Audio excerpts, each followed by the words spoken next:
Inilah kisah mukjizat Rasulullah yang terjadi di kebun kurma milik Jabir. Jabir bin Abdullah adalah salah satu sahabat Rasulullah yang paling banyak meriwayatkan hadis dan berumur panjang. Beliau adalah sahabat terakhir yang wafat di Madinah. Namun ketika perang Uhud, ayahnya Jabir gugur sebagai syahid dan meninggalkan 9 orang anak perempuan yang kemudian menjadi tanggungan Jabir. Ayahnya juga meninggalkan hutang yang sangat besar kepada beberapa orang Yahudi yang jaminannya adalah hasil kebun kurma Jabir. Namun tahun itu, hasil panen kurma di kebunnya sangat sedikit dan itu tidak akan cukup untuk melunasi hutang ayahnya. Saat para penagih hutang mendatanginya, Jabir berkata, "Wahai tuan-tuan, hasil panen tahun ini sangat sedikit. Bisakah aku meminta sedikit waktu lagi? Aku berjanji akan melunasi semuanya." Salah satu penagih hutang menjawab tegas, "Wahai Jabir, kami tidak bisa menunggu lebih lama." Dalam kondisi terjepit itu, Jabir mendatangi Rasulullah dan bercerita, "Wahai Rasulullah, ayahku gugur di Uhud dan meninggalkan hutang yang banyak. Bisakah engkau membantuku agar mereka memberi keringanan untukku?" Rasulullah kemudian bergegas mendatangi kebun kurma Jabir.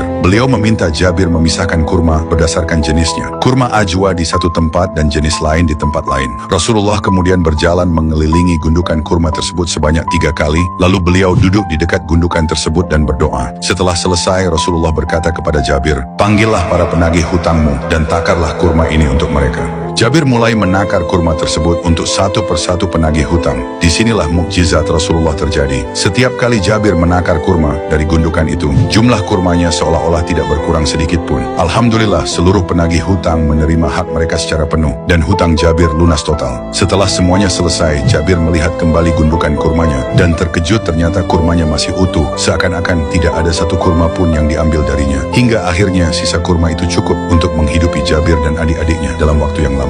Wallahu a'lam bishawab. Allahu akbar.